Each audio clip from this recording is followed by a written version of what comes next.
So the rapture didn't happen.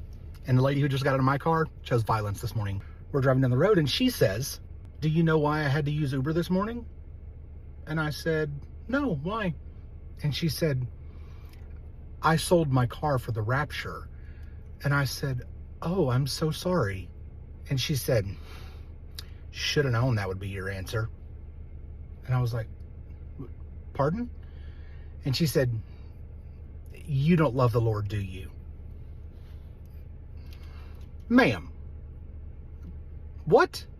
I said, "Yeah, I love the Lord a lot." She said, "Did you think the rapture was going to happen?" And I said, "Honestly, no."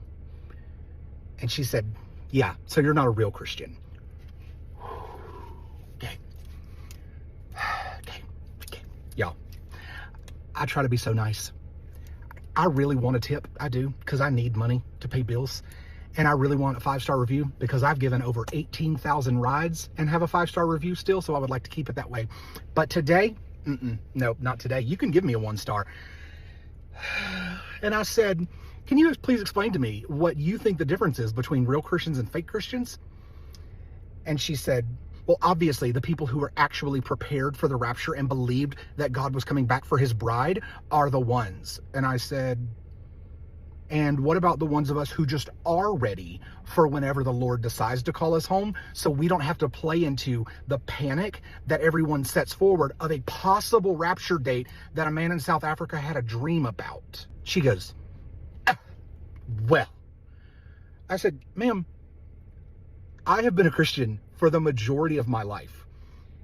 And while I do know that there are many scriptures that point to an event of Jesus returning and taking his followers with him, it also says that if/when that happens, man will not know the day nor the hour.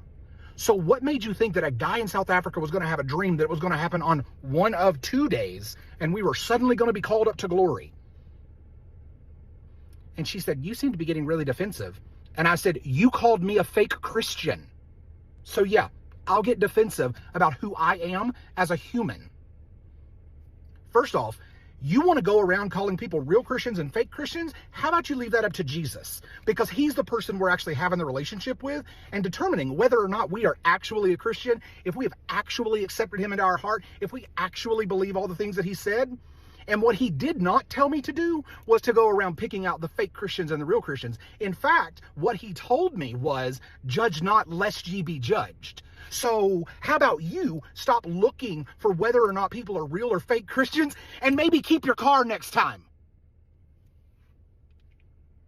You want to give it all away? That's fine. You want to sell it all and really hope that God comes back today? That's incredible. What you're not going to do is get in my car when we're done and then be like, "Oh, well, you must not be a real Christian because you didn't believe it happened." It didn't happen.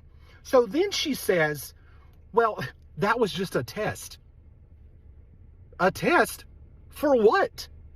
She said, "To make sure that those of us that he was going to call home are actually ready when the day appears." I said, "Sweetheart, that's the way you're supposed to live your life every day. You're supposed to live every single day as if heaven is your home. You're supposed to live every single day as if the relationship that you have with the creator of the universe is what is fueling everything you do and everything you say." What I'm not going to do is be a jerk and try to pick out whether or not you're a real Christian or a fake Christian because you sold your car in hopes the rapture was happening. Why'd you sell it? Why didn't you just give it to someone in need? You didn't need the money. You couldn't take that with you in the rapture. But what I am going to ask you to do is spend a bit more time in prayer and in reading your Bible to actually determine whether or not the relationship, I lost an earring on that one, sure did, whether or not the relationship that you have, I lost the back too, whether or not the relationship that you have with Jesus is real or not. Because what I can tell you is that the God that I serve and the God that I read about doesn't tell me to go around getting into arguments with people and trying to make them feel less than. Do I want the rapture to happen? Take me to glory, Jesus. This earth is not my home. Heaven is my home.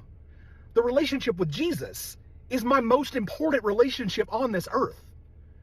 The way that I show up and the way that I treat people every single day is testament to the relationship that I have with God.